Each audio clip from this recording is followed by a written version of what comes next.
पहले अपवाद के तौर पर कभी हम लोग को सुनने को होता था कि कोई ऐसी परीक्षा हुई जिसमें पेपर लीक हो गया।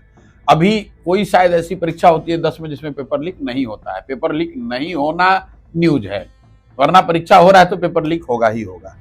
ब्लू कॉलर जॉब्स में, रूरल इकोनॉमी में, मैन्युफैक्चरिंग में, एलाइड एग्रीकल्चर और एलाइड सेक्टर में तो डिस्ट्रेस था ही, रूरल वेज स्टैग्नेशन था ही।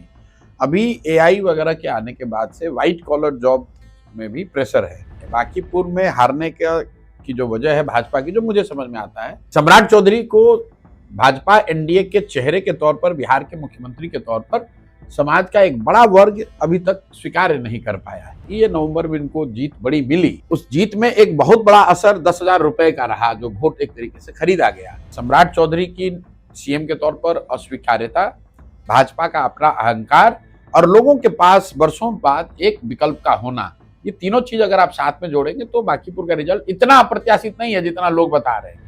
आप देख रहे हैं कि वैकल्पिक राजनीति की पोस्ट नीतीश कुमार एरा में अब शुरुआत हो रही है। नहीं, लालू जी के डर से भाजपा और भाजपा के डर से लालू जी को वोट देने की जो परिपाटी है वो खत्म होनी चाहिए। उसके लिए जरूरी है कि बिहार में एक बेहतर विकल्प हो। उस विकल्प को बनाने के लिए ही पिछले 3 साल में प्रयास कर रहे हैं कि विधायक या जनप्रतिनिधि अगर ठीक से काम करे तो क्या कुछ हो सकता है। रोजगार और शिक्षा, ये दोनों मॉडल आपको बांकीपुर में दिखेगा। एनडीए ने 2025 में 202 सीट जीती थी, लेकिन आज के डेट में वो 201 है। और वो एक सीट जो एनडीए के हाथ से चली गई वो बांकीपुर है।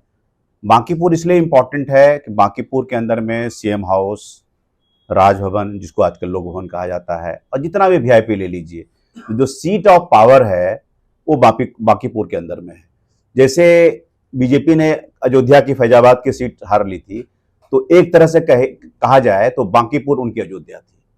तो उस अयोध्या को हराने वाले आज हमारे साथ हैं। प्रशांत किशोर से बातचीत हो रही है। इसका मैसेज क्या है? पहले जंतर मंतर से स्टार्ट हुआ, फिर दतिया और बांकीपुर हुआ, और उसके बाद फिर झारखंड हुआ। इस तीनों चीज का आप सब मिला करके ब्रॉडर मैसेज क्या देखते हैं Prashant ji?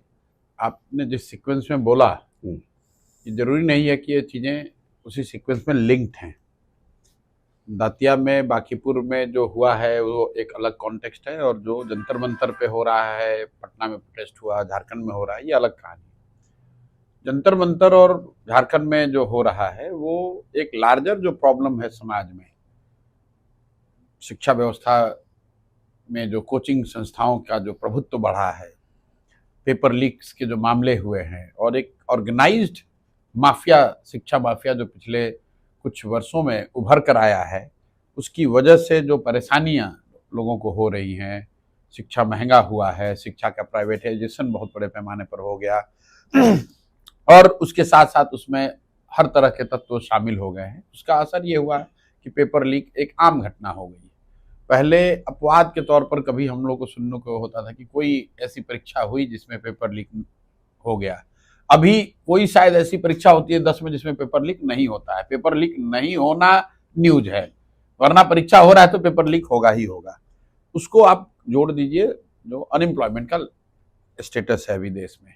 Blue collar jobs में, रूरल इकोनॉमी में, मैन्युफैक्चरिंग में, एलाइड एग्रीकल्चर और एलाइड सेक्टर में तो डिस्ट्रेस था ही, रूरल वेज स्टैग्नेशन था ही। अभी एआई वगैरह के आने के बाद से व्हाइट कॉलर जॉब में भी प्रेशर है, और इस चीज को कुछ लोग समझ रहे हैं, कुछ लोग नहीं समझ रहे हैं। But put all this things together, stress, privatisation and जो डिस्टॉर्शन हुआ है शिक्षा में, और उसके साथ साथ जो अनएम्प्लॉयमेंट को लेकर परेशानी है, इसकी वजह से आपको यूथ में अनरेस्ट दिख रहा है, जिसका मैनिफेस्टेशन जंतर मंतर दिखा, झारखंड दिख रहा है, और ये आगे भी होगा। मैं आपको ये भी कह दूं, मैंने किसी इंटरव्यू में भी कहा कि अगर ये कोई कह रहा है, कह रहे ये तो हुआ है, दब जाएगा, मैनेज हो जाएगा, ये नहीं होगा। इसलिए नहीं होगा कि जो मैंने अभी आपको बताया, जो अंडरलाइंग कॉज है वो इस ओर इंडिकेट कर रहा है कि समाज के एक बड़े वर्ग में, खासकर युवाओं में, इस बात को लेकर, पढ़ाई, शिक्षा, एग्जाम्स और रोजगार को लेकर परेशानी है, इसको दबाया नहीं जा सकता है।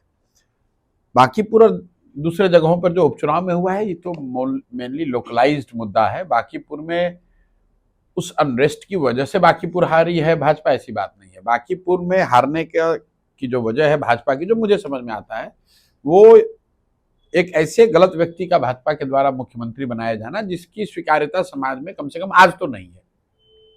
सम्राट चौधरी को भाजपा एनडीए के चेहरे के तौर पर, बिहार के मुख्यमंत्री के तौर पर समाज का एक बड़ा वर्ग अभी तक स्वीकार नहीं कर पाया है। और उसकी वजह सिर्फ और सिर्फ यह है कि उनकी जो अपनी पृष्ठभूमि है, राजनीतिक पृष्ठभूमि जो रही है, वो राजद की रही है। उनकी पढ़ाई लिखाई को लेकर, उनके चाल चरित्र चेहरा को लेकर, उनके आपराधिक इतिहास को लेकर समाज कंफर्टेबल नहीं है। तो एक, अगर आप कहेंगे एक कोई वजह जिसकी वजह से भाजपा बांकीपुर हारी है, उसमें सम्राट चौधरी का नेतृत्व और उसकी जो अस्वीकार्यता है वो एक बड़ा फैक्टर है।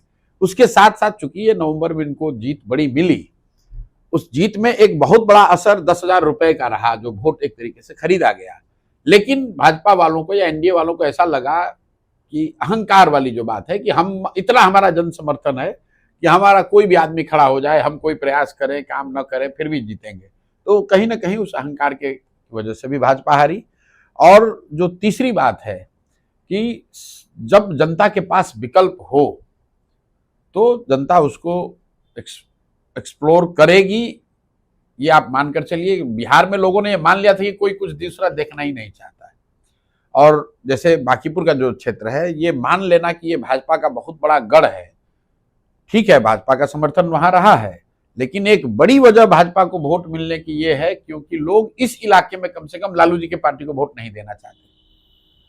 तो जो नेगेटिव वोट भाजपा को मिल रहा था या विकल्प न होने की वजह से भाजपा को जो वोट मिलता रहा है, भाजपा ने उसको अपना समर्थन मान लिया। तो जैसे ही लोगों को प्रशांत किशोर के रूप में, जनसुराज के रूप में कोई विकल्प दिखा तो चिटक गया। तो ये तीनों बात, सम्राट चौधरी की सीएम के तौर पर अस्वीकार्यता, भाजपा का अपना अहंकार और लोगों के पास वर्षों बाद एक विकल्प का होना, ये तीनों चीज अगर आप साथ में जोड़ेंगे तो बांकीपुर का रिजल्ट इतना अप्रत्याशित नहीं है जितना लोग बता रहे हैं। लेकिन नितिन नवीन आपके निशाने पर कभी नहीं रही। वो सब जानता है कि नीरज कुमार सिन्हा उनके डमी कैंडिडेट थे ब्रॉडर, तो वो आपके निशाने पर कभी नहीं। देखिए, निशाने पर नहीं रहने की, मान लीजिए कि चुनाव हो रहा है बांकीपुर में, तो गुजरात के चीफ मिनिस्टर के बारे में बोलने का कोई मतलब नहीं है। चुनाव हो रहा है बांकीपुर में, तो नितिन नवीन तो अभी भाजपा के राष्ट्रीय अध्यक्ष हैं। ना सरकार को चलाने में उनकी कोई भूमिका है, ना बांकीपुर की समस्याओं और लोगों के परेशानियों से उनको कोई सीधा सरोकार है। कैंडिडेट सिलेक्शन में था। कैंडिडेट सिलेक्शन तो वैसे तो भाई भाजपा दल के तौर पर जिसका भी सिलेक्शन करेगी सब में रहेगा। तो नितिन नवीन की कोई भूमिका ही नहीं है। आप लोग नितिन नवीन की बड़ी भूमिका बता रहे हैं, नितिन नवीन ने शायद अपने लिए बड़ी भूमिका देखी होगी, लेकिन मेरे नजरिए से नितिन नवीन की बांकीपुर में या उस नजरिए से किसी भी बिहार विधानसभा क्षेत्र में कोई भूमिका आगे नहीं है, क्योंकि भाजपा का जो राष्ट्रीय अध्यक्ष है वो बहुत से बहुत होगा तो यहाँ के संगठन में उसकी भूमिका हो सकती है। लोगों की जिंदगी को प्रभावित करने वाले जो निर्णय होते हैं उसमें किसी दल के अध्यक्ष की बहुत भूमिका नहीं है। और एक हद तक नितिन नवीन ने ये खुद के लिए भूमिका बनाई है। भाजपा के राष्ट्रीय अध्यक्ष के तौर पर अगर वो बांकीपुर से जुड़े रहना चाहते थे तो उनके लिए कोई मजबूरी नहीं थी विधायक पद से इस्तीफा देना। आपके दर्शकों को मैं बताना चाहता हूं कि अमित शाह जी जब भाजपा के अध्यक्ष बने तो गुजरात से विधायक थे, उन्होंने उस पद को कभी नहीं छोड़ा। तो ये नितिन नवीन को कोई मजबूरी नहीं थी, उन्होंने राज्यसभा के चक्कर में बांकीपुर को छोड़ा। अब आप जब राज्यसभा चले गए हैं, भाजपा के अध्यक्ष बन गए हैं तो उन जिम्मेवारियों को निभाइए। अब यहाँ पर गमछा डालने की जो बात है कि हम रहेंगे राष्ट्रीय अध्यक्ष भी और बांकीपुर में भी किसी को बना देंगे, उसको जनता ने अस्वीकार किया है। अच्छा, इसको आप इस इलेक्टोरल विक्ट्री के बाद जनसुराज की आप इसको आप देख रहे हैं कि वैकल्पिक राजनीति की पोस्ट नीतीश कुमार एरा में अब शुरुआत हो रही है? नहीं, हमारी समझ से तो हमारा अपना विश्वास है कि बिहार में लालू जी के डर से भाजपा और भाजपा के डर से लालू जी को वोट देने की जो परिपाटी है वो खत्म होनी चाहिए। और उसके लिए जरूरी है कि बिहार में एक बेहतर विकल्प हो। उस विकल्प को बनाने के लिए ही पिछले 3 साल में प्रयास कर रहे हैं। और बांकीपुर में हम आकर कहीं बाहर से लड़ गए होते, वो 3 साल का प्रयास अगर हमारे पीछे नहीं होता तो शायद यहाँ की जनता ने वो भरोसा नहीं दिखाया होता।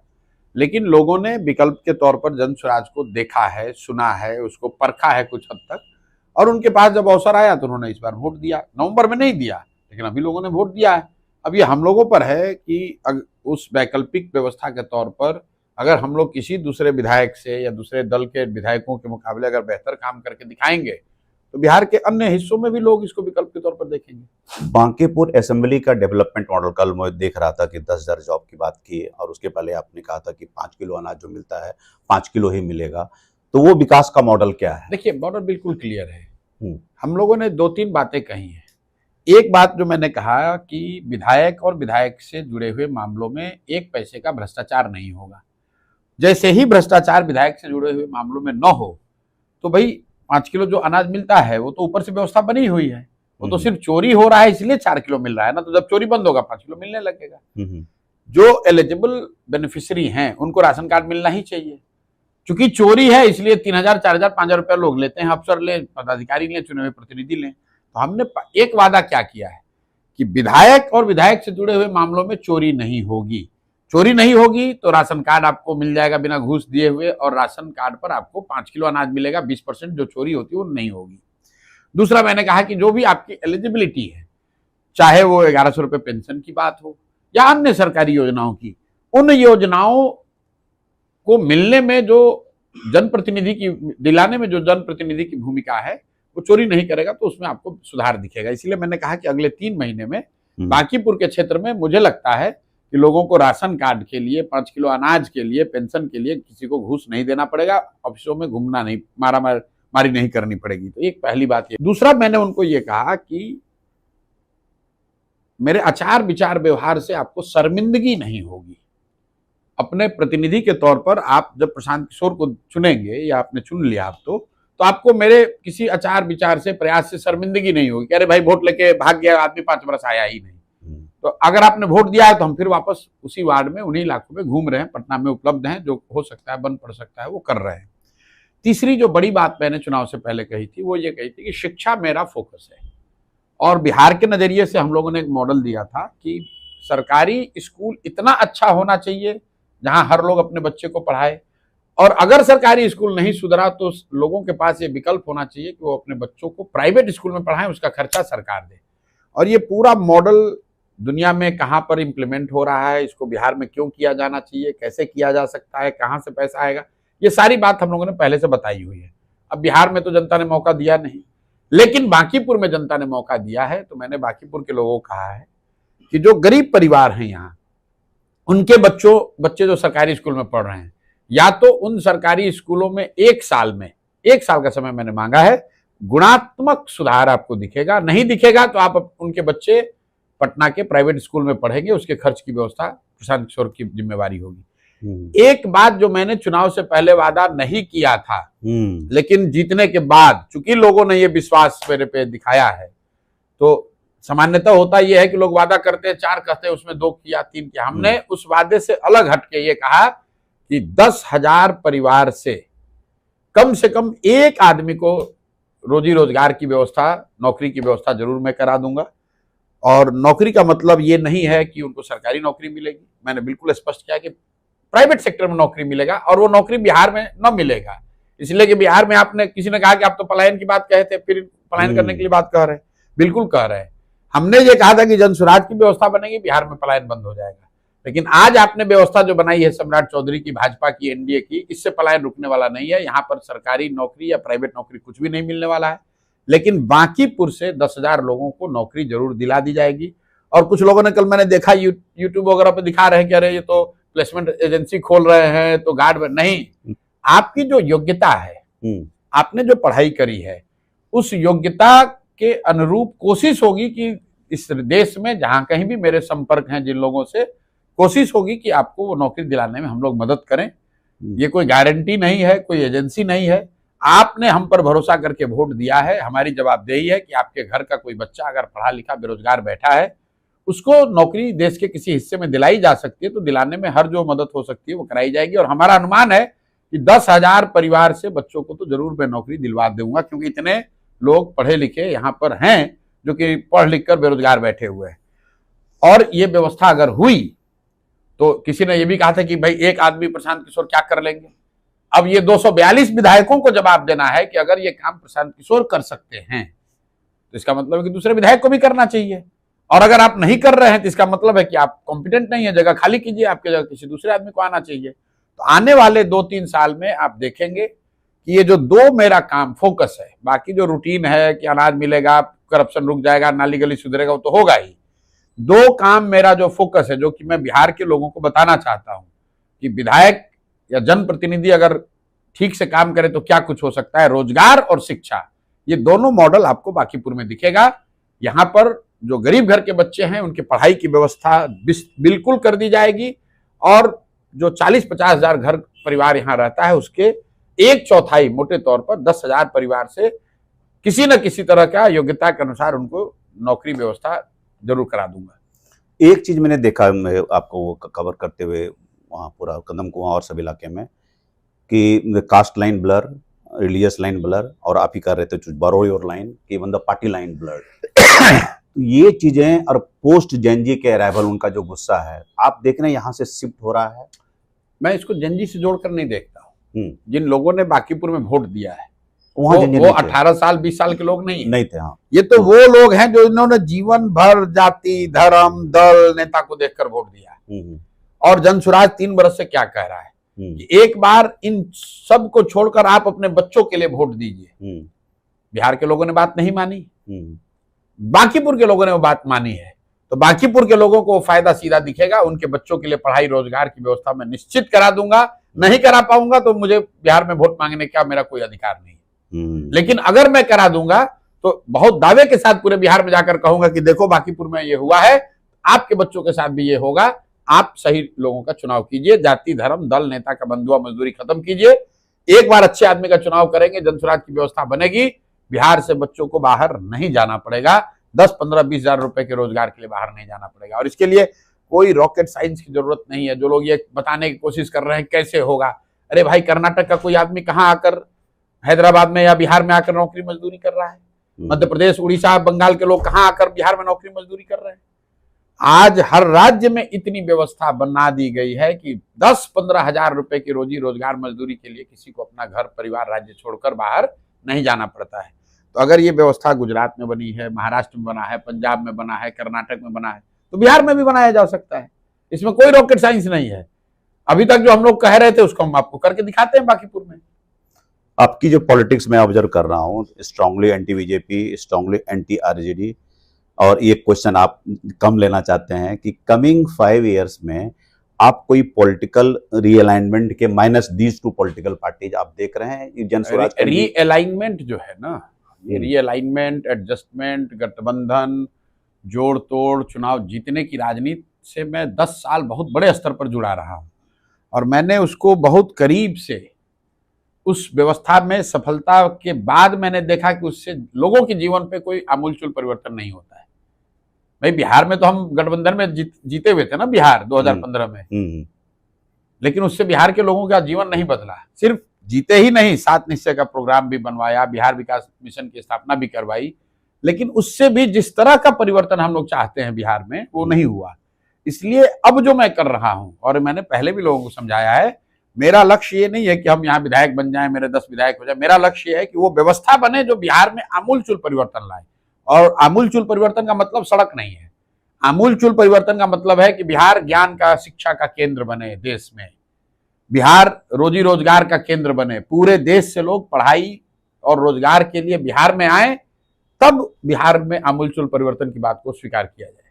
आप लेटरल एंट्री की बात कर रहे थे, वो अलग कहानी है। लेटरल एंट्री इसका एक तरीका है। उस तरह की जेडीयू को शायद कहा था जब आप थे, वो बिहार विकास मिशन बनवाया भी था कि अगर आप बिहार में बहुत बड़े पैमाने पे या देश में बड़े पैमाने पर लास्ट माइल डिलीवरी में, थिंकिंग में, स्ट्रेटेजिक अप्रोच में अगर परिवर्तन चाहते हैं तो आपको लेटरल एंट्री करना ही पड़ेगा। बिना उसके कोई उपाय नहीं है, क्योंकि जो सबसे ज्यादा समझदार लोग हैं, विषयों की समझ रखने वाले लोग हैं, ये जरूरी नहीं है कि सब वो सरकार के हिस्सा हों। आज देखिए शिक्षा व्यवस्था में रिफॉर्म की बात हुई कि पेपर लीक को कैसे रोका जाए, सरकार ने टास्क फोर्स बनाया है। उसमें तो कोई सिटिंग ब्यूरोक्रेट नहीं है, उसमें तो एजुकेशन सेक्रेटरी को तो नहीं बनाया गया है। देश दुनिया में जिनको भी सरकार ने समझा कि ये शिक्षा परीक्षा और इन व्यवस्था टेक्नोलॉजी आज की संदर्भ को बेहतर समझते हैं, उनको मिलाकर टास्क फोर्स बनाया है। ये लेटरल एंट्री तो है। क्यों आपने ऐसा किया है? इसलिए किया है क्योंकि जो इन विषयों के विशेषज्ञ हैं, ये जरूरी नहीं है कि वो भारत सरकार में आईएएस आईपीएस हो। और जो बात हमने कही है कि आप आईएएस हैं, मान लीजिए कि आपकी विशेषज्ञता ट्रांसपोर्ट की है, कल हो कि आप हेल्थ सेक्रेटरी हो गए तो आप हेल्थ की विशेषज्ञता आप ही की हो जाएगी, कल हो कि आप इंडस्ट्री को हो जाएगा तो इंडस्ट्री भी सबसे ज्यादा आप ही समझिएगा। इसलिए जरूरत है इस बात की है, और ये लार्जर डिबेट है इस कंट्री में कि आप स्पेशलिस्ट्स को जब तक नहीं लाएंगे तब तक जो कॉम्प्लेक्स प्रॉब्लम्स हैं देश के, समाज के, वो किसी आईएएस अफसर के सेक्रेटरी या ज्वाइंट सेक्रेटरी बनने से नहीं सुधरने वाली है। वो रूटीन चीज चला सकता है, कोई अच्छा एफिशिएंट ब्यूरोक्रेट होगा तो चोरी बदमाशी कम हो जाएगी, थोड़ा डिलीवरी बेहतर हो जाएगी। लेकिन अगर आप आमूलचूल परिवर्तन चाहते हैं तो उसके लिए आपको हर उस शख्स की मदद लेने की जरूरत है जिसको उस विषय की, उस समस्या की, उस संदर्भ की बेहतर समझ है। Thank you Prashant ji, thank you so much.